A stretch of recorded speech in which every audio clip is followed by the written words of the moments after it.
Hello, this is the following on daily podcast from England's 5-test tour of India. Now, myself and Andrew Mckenna have recorded the full pod, but we had to put this bit on top because there's been some massive breaking news. Hot on the heels of Harry Brook's withdrawal for personal reasons from the England team, we've just heard that former Indian captain Virat Kohli has also withdrawn from the first 2 test matches, unavailable for selection for the first 2 test matches, also for personal reasons. We, as always in these situations, we wish the very, very, very best to the players and their families and their personal situations. But Macca, that's an enormous story, and we have, as I said, recorded the full pod with you already, but we had to put this top on it. Absolutely. I mean, it's absolutely massive news. Virat Kohli transcends cricket globally, so for him to be missing the first 2 games as it stands, of course, the reason they've named it for the first 2 games is there's the first 2 matches, then there's the 8 days in between, so then they've got some time to reassess things. As you mentioned, there's not a lot of details in the press release. What they've said is it is down to personal reasons, and again, like Harry Brook's press release yesterday, they've asked that essentially the Indian supporters just stay away on social media at the moment, let things take their course. But of course, as you well know, with the recent series in South Africa, not the first time that Virat Kohli's actually had to step away from a couple of games. Kohli arrived in South Africa and left 24 hours later. You may recall, those of you who don't know, India prioritised the test matches in South Africa to such an extent that it was an entirely different team that played the ODI series, and Kohli and Rohit Sharma and the really big name players, if you like, prioritised the test series so much that they played an intra-squad match against each other rather than play opposition. But 24 hours after arriving, Kohli left. Again, we understand that it was prioritising family. There was a family concern.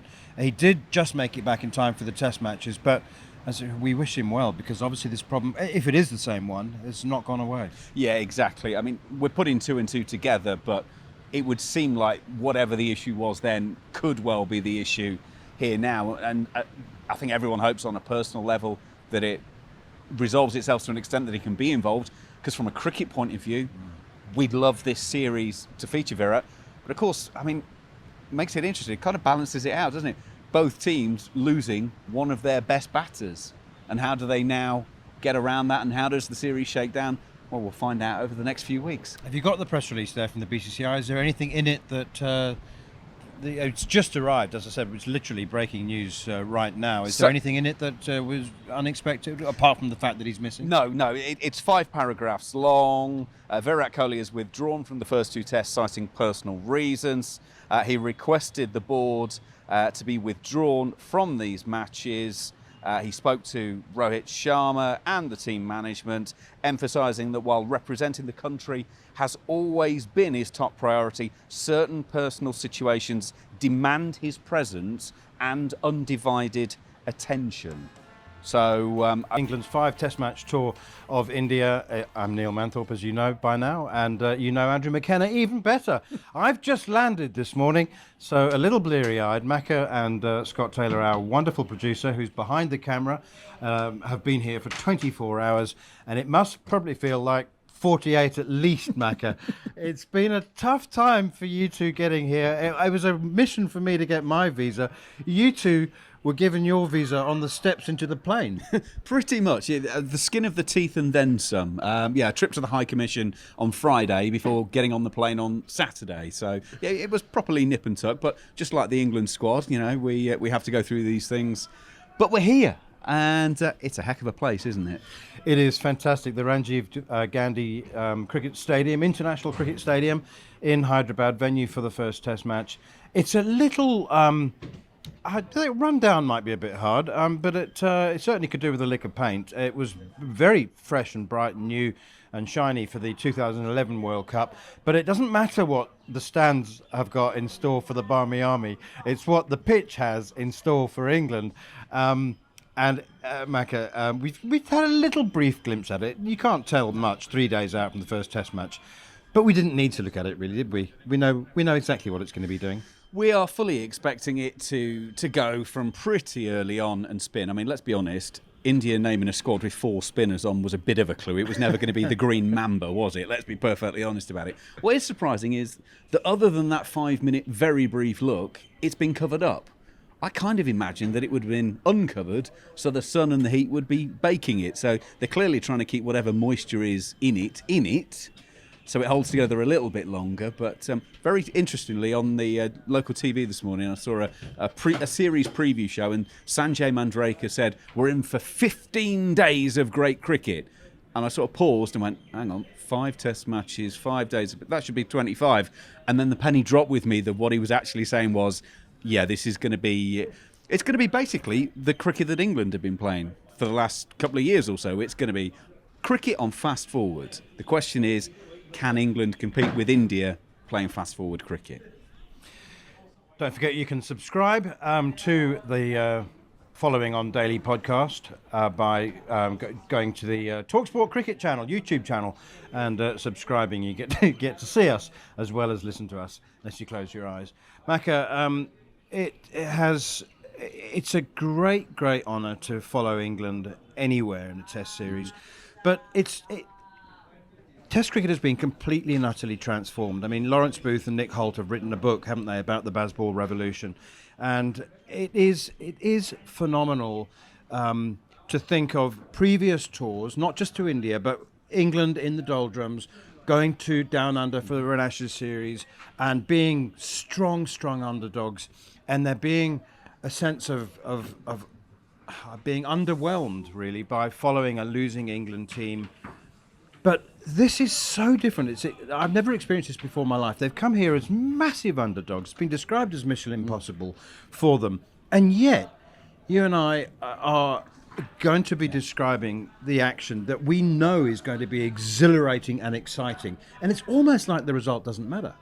It's a really good description, actually, that, because it engages people. And, you know, there's a lot of the Indian media I kind of think, well, if it's 4-0, 5-0, how's it going to feel? Actually, the cricket will be great. So, as you say, the result almost doesn't matter. The other thing about this tour, of course, is that with the World Cup and the recent women's series, Delhi, Chennai and Mumbai have been so heavily used. We're not going anywhere near any of those. It's different venues. Hyderabad, obviously, for the first test, and then it's Vizag, Ranchi, Rajkot, and then the one that everyone's looking forward to up in the Himalayas to finish off with at Dharamshala. So there's new experiences for the Barmy Army fans as well. We spoke to a couple of guys on the plane yesterday, and they're coming here for the first test, then going home and coming back for Dharamshala because it's to have that experience. This tour has got so many different things. This is the wonderful thing about a cricket tour in India, is that you can do probably 5 tours of India, and I doubt one of them will be the same as another one. There's always something different. Today, for instance, we get told to go to gate number 1 to get into the grounds. You go to gate number 1, you go to, no, you need to gate number 2. You go to gate 2, no, it's gate 3 you want. At gate 3, you're told, no, you need to go back to gate number 1. So you just go round and round in circles. As long as you accept that, get used to it, you have a great time. It's my 15th tour of India, and I can tell you they're all like fingerprints. They're all very, very different. And as fulfilling and exciting as they can be, frustrating. So just before you spoke just before we go to your interview with Brendon McCullum, just because people love predictions and they think that we're going to get egg on our face, and they enjoy that. So, I mean, I'm on the record a couple of weeks ago on following on with Harmy. I said 4-1. So yeah, and I do think England can win a Test match. I really do. I think there'll be 5 results, and I think 4-1. So yours? I think you're in the right kind of ballpark. I think absolutely. There's something about this England group that they get results. And if they get on a roll, you know, we talk about Stuart Broad down the years, you know, having one of those spells. All it takes is an hour in a Test match to completely change things. If somebody gets on a roll, somebody plays a great innings, it can happen. My concern is in the England spinning department, in the fact that Jack Leach, no problem there. Then there's a lot of unproven talent. Now, it may be that unproven talent just needed a chance. We know spin's going to play such a heavy part here.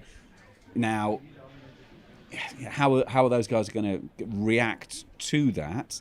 The other factor, of course, is if they get hold of Jack Leach, where does the captain then turn? Does he have to go? Then you're looking at Joe Root. So it'll be really interesting to see how all of this happens. And then, of course, how will they level things up with no Harry Brook now? The obvious and easy way, Ben Foakes keeps wicket, Johnny Bairstow plays as a straight-up batter. In a way, that's the easy route. But when's this England team ever taken the easy route? I mean, there's probably a million combinations we haven't thought about that they've probably discussed. Just one piece of news for you that we haven't mentioned yet is Shoaib Bashir has not arrived with the rest of the squad because of a delay in his visa, because of his Pakistani heritage. And there's obviously a tetchiness that the Indian authorities have about handing visas to visitors from Pakistan, even though he is very much an Englishman. Okay, Macca, time now for your chat with the England head coach, Brendon McCullum. The terrible situation with Harry Brook, he's had to leave the touring party before even setting foot in India. Can you just give us some thoughts, please? Yeah, obviously our thoughts with Harry and his family. It's obviously a tough time, and we sort of talk a lot. You know, we're a privileged position to be able to play cricket for a living, but there's some things which are much bigger than that, and that's family's one of those things. And we wish them all the best, and hopefully, the next little period for Brook is as comfortable as what it possibly can be. And there's a chance that he may return later in the tour, but for now, we just want him to be with his family and do his thing. Is it purely a case of him telling you when he is ready to return? Is that how this potentially could work? Look, we'll just keep talking. You know, we've got good relationships. In the end, I want him to. We all want him to just be nice and comfortable and to be able to, I guess, get out the most that he can over the next little while with his family, and then from that point on, when he says that he might be ready, and with that conversation starts to happen, then cool. If that doesn't happen, then that's okay as well. Dan Lawrence is a replacement. You've got the A team in India playing red ball cricket. Yeah, you've gone for a guy who's been in Dubai playing white ball cricket. Is that maybe the biggest reflection on the style of play of this England team, or what's the thinking behind that?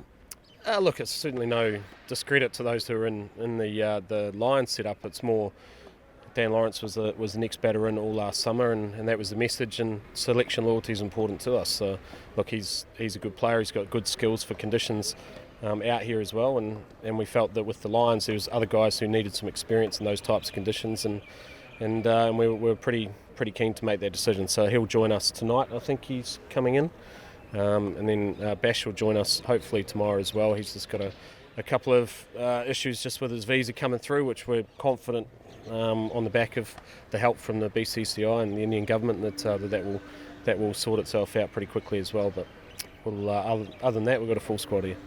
As someone who had visa issues to get here in the first place, I can sympathise with that situation completely. You've just been out and had a look at the wicket. What did you see? Look good. Looks like it's going to spin a bit, I think. I mean, it's hard to read a cricket wicket, isn't it? You've got to make a bit of a punt, educated gamble, and you know, I think when you come here, you expect that the wicket's going to turn. It may not turn right from the word go, but you'd think at some stage it will turn, and I'm sure spin will be a huge factor right throughout the series. But I know the groundsman here as well from many years ago. He's a good fella, and he does a really good job. So we'll look forward to whatever we get to play on.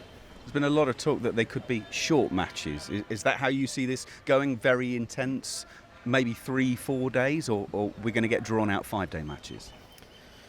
Oh, as long as they're entertaining, I think. You know, when we started out on this journey a fair while ago, we wanted to, I guess, provide as much entertainment as what we possibly can, and felt that gave us our best chance of success as well. And what better stage to do it on against India in India? There's going to be, many eyeballs watching around the world, and it's a huge opportunity for us. India's a land of opportunity, and that's what sits in front of us for now. So that's the exciting thing. How long the games go, I've got no idea, but I'm sure both teams will stick to their respective styles. I don't expect us to change our style. It gives us our best chance, and I'm sure India will do the same too. Just like throughout the Ashes, it was two heavyweights going at it, and with different styles, and I expect it to be the same in this series.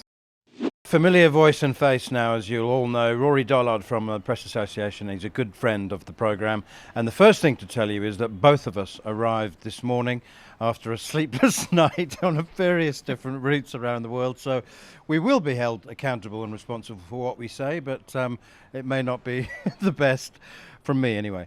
Rory, we just had a chat to Brendon McCullum, and I thought he was in fascinating form. So many questions I want to ask you about what he said there. So I'm going to start with a random one. He was asked who'd be keeping wicket, and he said he didn't know. They just spent 9 days in Abu Dhabi. You would have thought they'd have given it some thought. Well, I would say that if you turned over your shoulder there, you would see Ben Foakes doing quite a lot of wicket-keeping drills, and he has been doing that now for half an hour, 40 minutes or so, and we haven't seen Johnny Bairstow do anything other than a bit of slip catching. So, maybe we weren't getting the chapter and verse from Brendon there, but with the work that's going on over there, I would suggest Ben Foakes probably in pole position for the gloves. The Harry Brook situation has probably resolved a little bit there for England. There was someone had to miss out ultimately, from be it Ollie Pope, be it Foakes, be it Bairstow. Now there's one option fewer on the table, and you would think Bairstow and Foakes both play. So what did he mean when he said we have other options as well? Oh, well, England always have wicket-keeping options. There's half the team. Paul Collingwood's probably in there somewhere as an option. I don't think Brendon qualifies, so he probably wasn't talking about himself. But, yeah, I mean, I guess it's about how they can balance the team and do it differently. Ollie Pope's kept in Test matches, of course. I don't think they would have Johnny Bairstow here and Ben Foakes and give the gloves to Ollie Pope. But they one of the problems England are going to have is balancing up the team. Because with Ben Stokes unable to bowl, he's not going to, certainly in this Test match, probably the next one. They do have to find a bit, and they have to find a bit in their team that they wouldn't have to if he was ready to give it his all. So yeah, I think Brendon's probably juggling one or two ideas in his head, but looking at what we've got out there, Ben Foakes probably in that 11. You're used to Brendon McCullum, so you cover every single Test match. For most of our listeners and viewers now, it's been a few months since the last Test match. So to hear Macca asked him, he said, do you think a lot of talk about short Test matches? Do you think these will be over in 3 or 4 days, or might they be extended? Might we have long 5-day Test matches? And he said, I don't know, as long as they're exciting. It was brilliant. It was just that reminder of what basketball's all about. It was, yeah. I mean, I think if you were putting your money on it, if you wanted to stay in the black, you'd go short. Yes. If England's last Test series here, they got one flat pitch, they won it, and they didn't see another one. And I don't expect the BCCI to play ball too much in that regard. So I think probably England, from what I gather, do expect spinning pitches. They do expect it to be the game moving along. But you know what? That's how they like it. England don't like the game drifting. So these last 18 months, if somebody doesn't press the accelerator for them, they'll certainly do it.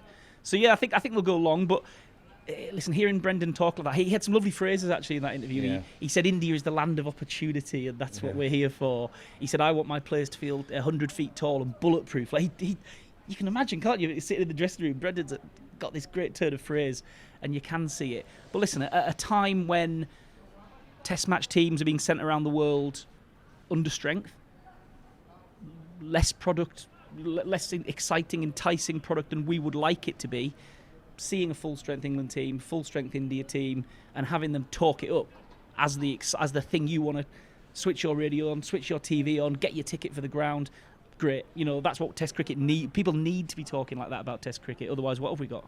And he also said that that the preparation in those 9 days in Abu Dhabi had been absolutely brilliant. He said we worked really hard in the mornings, and then he said, yes, of course, we played golf in the afternoons. He said he likes the players to be in the best frame of mind. And he also said, we arrive here full of confidence. And then, the only time I noticed in the interview, he then countered that with the reality that we're playing the best in the world in their own backyard. That was the only moment. He never said we're going to win the series. Yeah. But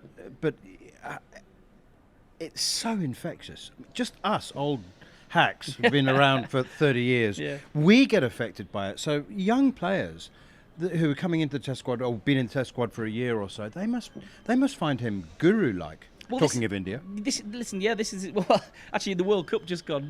Matthew Mott said Ben Stokes was the team's spiritual leader, so they've got a bit of talk in that regard. They like to talk a bit ethereally about this stuff. But no, you're right. Listen, this team has got a good feeling about it. It does feel different to the white ball team at the moment. which has become a bit more fearful and a bit more worried about what's around the corner. This team doesn't worry about what's around the corner. You know, they don't put the brakes, they don't slam the brakes at all. So it's going to be a test of that attitude, this, because it's a long tour. It's going to stretch out 6-7 weeks. There's a couple of breaks in it. It's going to be tough. They've near enough told themselves to prepare and strap in for that. And there's a chance that this is going to be the first extended period of real challenge for this team where it isn't going great. They've lost a couple of games here and there, but they've always won one pretty soon, and they've been in the series, in the game. There's a chance they could be forced into a different position in this series, and that's when they're going to have to show their absolute belief and commitment to playing this way and not getting fearful. From everything I hear and see from them, I think that'll be no problem. I think they'll be happy to go down fighting. If they're going to go down, they're going to go down in flames and be happy with it. The other thing he spoke about was having the courage of their convictions and being brave, especially when it comes to selection. I mean, he confirmed that Ben Stokes didn't bowl a ball in Abu Dhabi, so he's not going to feature. He also said that he wouldn't bat at number 3. That was something that has been touted. But when he spoke about having the courage of your convictions and being really brave and making the big calls, I thought he was heading towards playing 3 frontline spinners and Joe Root. And I mean, in the late 70s, early 80s, India used to play one seamer that used to play Kapil Dev, and Sunil Gavaskar took the new ball, and they would literally play, the 4 spinners. I mean, I can't imagine that. Can you imagine Jimmy Anderson being the sole seamer? No, well, there's 2 things there. One, I think he also talked up Joe Root as a spinner, and I think England are looking at Joe Root as a spinner in this series, as quite aside from averaging 50 in India as well with the bat. He is going to form a major part of their bowling plans. He's going to be in that conversation. So I think if they can get 2 spinners in plus Joe, that's the 3 spinners. The issue they have with the seamers is you find yourself casting around and looking for the workhorse and wondering who it's going to be. As you said, Jimmy can and has before bowled long, dry, hard-working spells out here, but he's 41. We can't keep asking him to do this. Surely to God. But Ben Stokes doesn't like long, dry spells. Well, anymore. I know, but for some, if they're going to get spinners in the team, some of the seamers are going to have to put a bit on their shoulders. Jimmy is 41. Ollie Robinson has struggled to finish Test matches more than once. He's had the back problems. Mark Wood operates best in short, sharp, fast spells. England are gonna, if India can settle in and go for a big score, England have to find a lot of overs. And without Ben Stokes, the all-rounder, that is going to be a bit of a conundrum, a bit of a headache. And they're going to absolutely pray that Jack Leach can take one end and hold it down tight for as long as possible. Because the pitch will allow him to get in the game. But he's going to have to bowl a lot of overs, I think. A lot. And I guess the big money for India is, can you get after Jack Leach? Because if they do, where England find the overs is another question. Rian Ahmed takes wickets, but he can also go at 7s or 8s, can't he? I mean, he bowls wicket-taking balls. Is he a starter for you? That for a start, that sounds great for England. England have no issue with going at 7 over if you're ticking the wickets column over.